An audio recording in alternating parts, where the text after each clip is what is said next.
Hey guys, it's your pal Victor here, and I'm back with another movie review. And today, I'm so damn excited because today we are going to talk about Denis Villeneuve's Dune.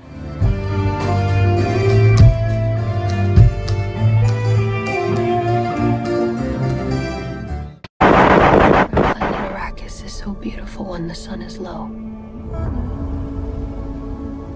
Rolling over the sands, you can see spice in the air. So, Dune just premiered at the Venice Film Festival. If you love the meditative cinematography of Blade Runner 2049, his last film, if you want to see amazing top-of-the-line actors working at the top of their game, emulating classic film serials by way of timely issues dealing with modern military powers going into old sacred places for the sake of resources, but not taking the place or the point of view of the indigenous peoples there. That sort of social commentary. This movie is for you. If you like dark fantasy involving dark old orders of witches and love the original Frank Herbert novel, this film is for you. Early thoughts here. I will tell you, this is a movie that does not lay everything out for you the way the David Lynch film did. There is not tons of exposition. In a certain way, you're just kind of thrown in here to sort of pick things up.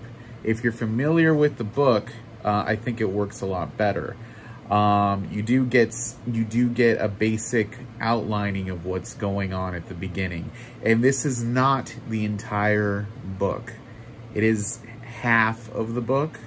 It also integrates a lot of characters that aren't really spotlighted in previous adaptations, and I'm not really going to spoil that too much, except to say that Jason Momoa as Duncan Idaho, a critical character in the entire Dune saga, who's usually cut out of film adaptations, is in this movie. He's awesome, and Jason Momoa is having a blast with him. He will probably be one of your favorite characters.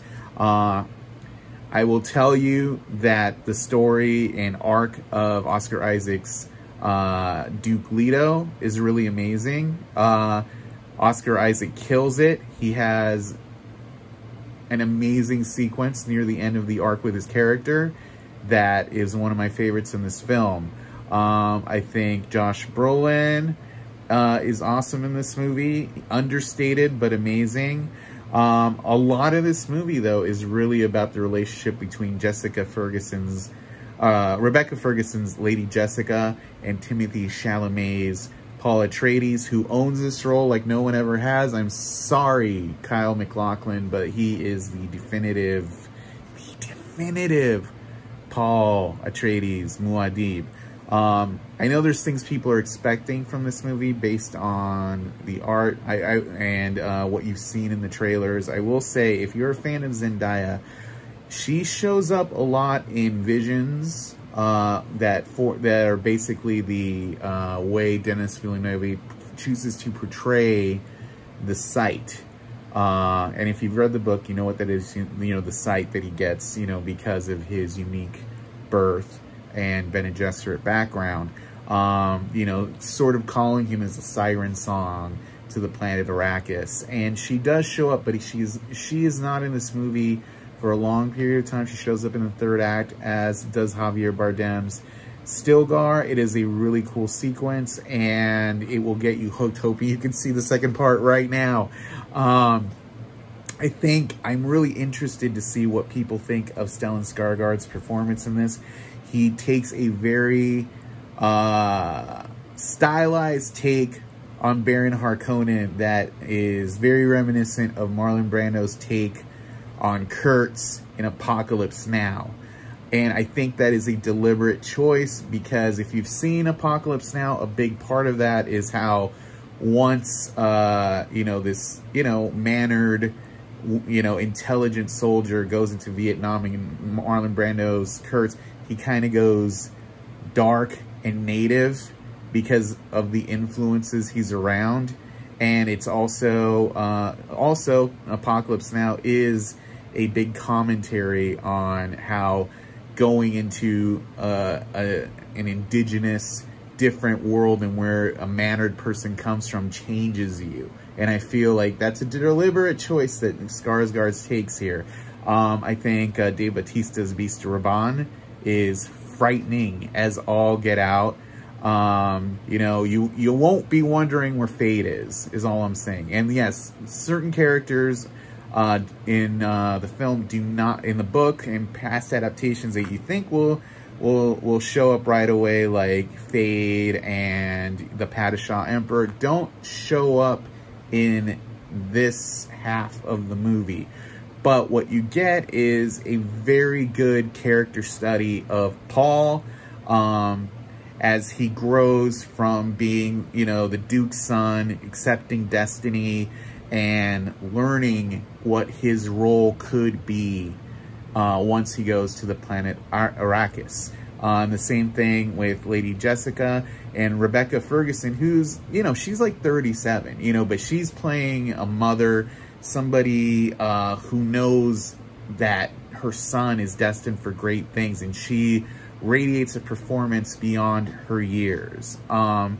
The way they interpret certain scenes in this film that you're expecting, especially the very famous, you know, hand in the box of pain, Fear is the Mind Killer scene, it's different than you've ever seen it in a film, and it's really cool. And that's kind of what I like about this movie, is that it takes what you expect and flips it in really interesting ways.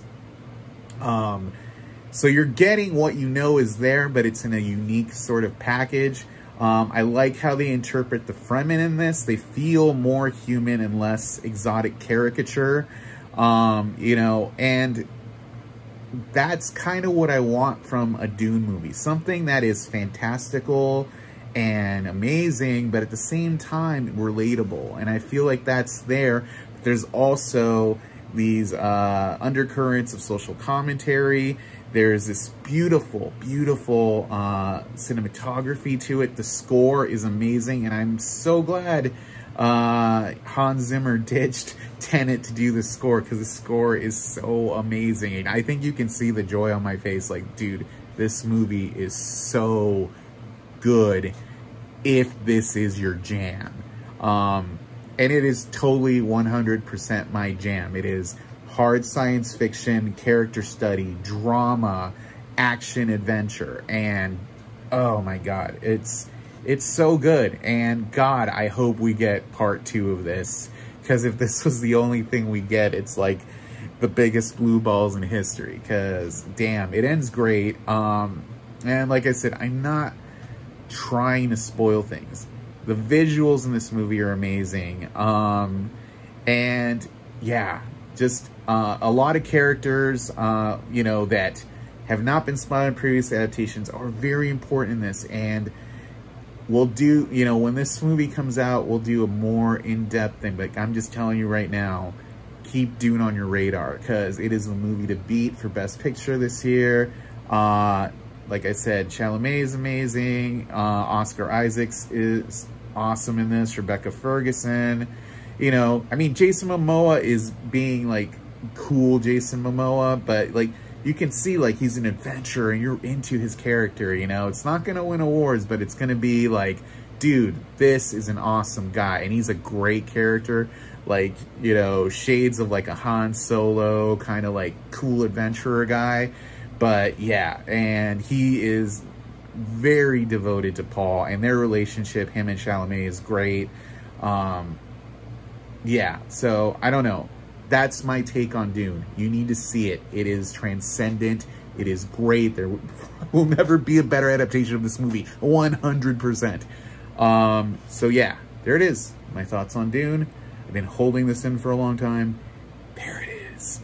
It's coming soon. Just debuted at Venice. TIFF It's gonna play, I think, at the Toronto International Film Festival soon, and it's coming in October, guys. So hyped. All right. But yeah, if you enjoyed my thoughts on this, stay tuned, like, subscribe, and we will talk to you all soon. See ya. Until next time, remember, fear is the mind killer. You must not fear, you must let it pass through you. All right, talk to you later, guys. See ya.